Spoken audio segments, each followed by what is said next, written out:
क्या आपने कभी ऐसी लड़की देखी है जिसकी इतनी बड़ी दाढ़ी हो? ऐसी अतरंगी परेड कौन से देश की है? और ये पेड़ के अंदर ये कुत्ता कैसे फंस गया? अगले 5 मिनट में आपको इन सवालों के जवाब और ऐसे शॉकिंग फैक्ट्स जानने को मिलेंगे, तो देखते रहिए वीडियो लास्ट तक। फैक्ट नंबर 10 मिली हरनाम कौर से। इनकी लड़कियों में दुनिया में सबसे लंबी दाढ़ी है। जब ये छोटी थी तो इनकी दाढ़ी बहुत तेजी से ग्रो कर रही थी, जिसकी वजह से स्कूल के बच्चे इनका बहुत मजाक उड़ाते थे और ये रोने लगती थी। फिर इन्होंने बालों की थ्रेडिंग करके उन्हें हटाने की कोशिश की, लेकिन वो बाल दोबारा आए और बहुत ज्यादा तेजी से आए और बहुत घने आए। फिर बच्चों ने और मजाक उड़ाना शुरू कर दिया। फिर हरनाम ने सोच लिया कि भाड़ में जाए दुनिया, मैं जैसी हूँ वैसी रहूंगी। इन्होंने फिर खुद को जैसी थी वैसी एक्सेप्ट किया और दाढ़ी पालना ही शुरू कर दिया। और आज की तारीख में ये बॉडी पॉजिटिविटी एक्टिविस्ट है। ये वो एक्टिविस्ट होते हैं जो बोलते हैं कि आप जैसे हो वैसे ही सही हो। अगर आप मोटे हो तो मोटे ही ठीक हो, पतले हो तो पतले ही ठीक हो, आपको कोई जरूरत नहीं है जमाने के लिए खुद को चेंज करने। फैक्ट नंबर 9 ये वीडियो है थाईलैंड की आर्मी डे का, जब वहाँ की आर्मी ऐसे अजीबो गरीब तरीके से परेड करती है। क्या लगता है इनका डांस इंडिया डांस में सिलेक्शन हो जाएगा? वैसे मेरी तरफ से तो हाँ है। फैक्ट नंबर 8 ये किस्सा है स्टगी नाम के कुत्ते का, जो 60 सालों से ऐसे पेड़ के अंदर कैद है। बात है आज से 60 साल पुरानी, जब ये कुत्ता किसी छोटे से जानवर के पीछे पड़ा होगा और जब वो जानवर इस पेड़ से होते हुए गुजरा होगा तो वो तो अपने छोटे साइज की वजह से निकल लिया होगा, लेकिन ये कुत्ता उस पेड़ के अंदर हमेशा के लिए कैद हो गया। वहाँ पर वो बहुत दिनों तक भूख की वजह से तड़पा होगा,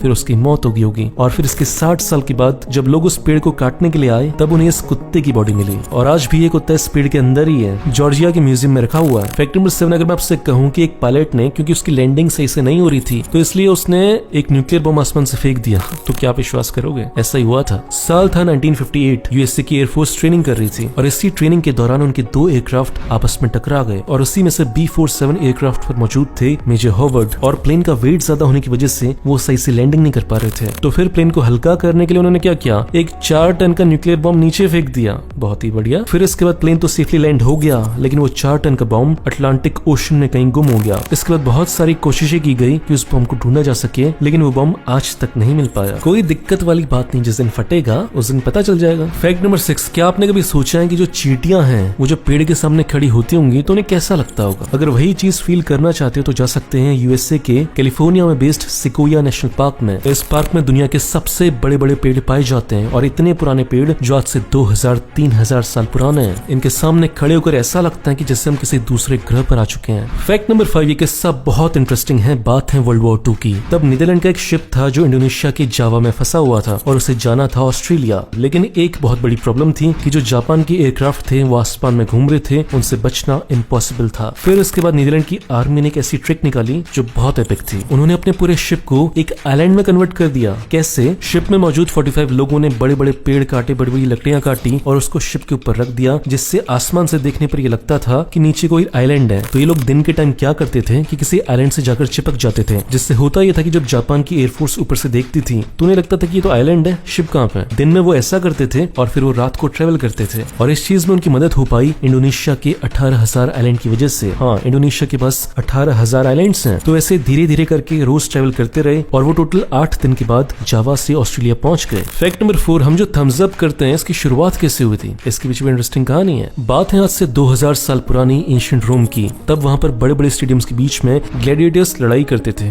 ग्लैडिएटर्स होते कौन थे? ये होते थे प्रिजनर्स जो क्राइम कर जेल के अंदर आए हुए होते थे और इनके बीच की लड़ाइयों को देखने के लिए ऑडियंस बैठी रहती थी। जब एक ग्लैडिएटर जीत जाता था और दूसरा घायल हो जाता था तो जीतने वाला जनता की तरफ देखता था और अगर जनता थम्स अप करती थी तो इसका मतलब सामने वाले ग्लैडिएटर को मार देना है, और अगर जनता थम्स डाउन करती थी तो इसका मतलब था कि ग्लैडिएटर को छोड़ दो, उससे मत मारो। फैक्ट नंबर 3 अभी दिल्ली में जो लोग मास्क नहीं पहन रहे हैं उनसे 2000 रुपए का फाइन लिया जा रहा है, लेकिन ये जो फाइन है ना इसका पर्पस कोरोना वायरस कम है, सरकार का पैसे कमाना ज्यादा है। मैं बताता हूँ कैसे। दिल्ली में 2 तरीके की जगह है, एक वो जहाँ पर अमीर लोग रहते हैं और एक वो जहाँ पर गरीब लोग रहते हैं। तो सारे के सारे पुलिस वाले कहाँ पे इकट्ठा हो रहे हैं? वहाँ पर जहाँ पर अमीर लोग रहते हैं। मॉल्स के पीछे छुपकर पुलिस वाले छुपन छुपाई खेल रहे हैं, बहुत बढ़िया। और फिर अचानक से आकर फोटो खींच लेते हैं और फिर बोलते हैं पैसे निकालो। और वहीं दिल्ली की जो गरीब एरिया है वहाँ पर लोग मस्त घूम रहे हैं, मस्त बिना मास्क के घूम रहे हैं और वहाँ पे कोई पुलिस वाला भी नहीं आ रहा, क्योंकि पुलिस वाले को पता है इनसे 2000 रुपए मांगेंगे तो ये लोग तो बोल देंगे हमारे पास है नहीं पैसे, 2000 रुपए कहाँ से लेकर आए, वैसी जॉब जा चुकी है लॉकडाउन की वजह से। और इलेक्शन के टाइम पे बड़ी बड़ी रैलियां कर रहे थे, तब कोरोना वायरस टाइप की कोई चीज नहीं थी। और अब जब किसानों को प्रोटेस्ट करना है तो बोल रहे हैं कोरोना है, बहुत बढ़िया। तो उसका मतलब कोरोना भी नेताओं की सहूलियत के हिसाब से आता है। फैक्ट नंबर 2 आपने बचपन में सुना होगा कि गांजर खाने से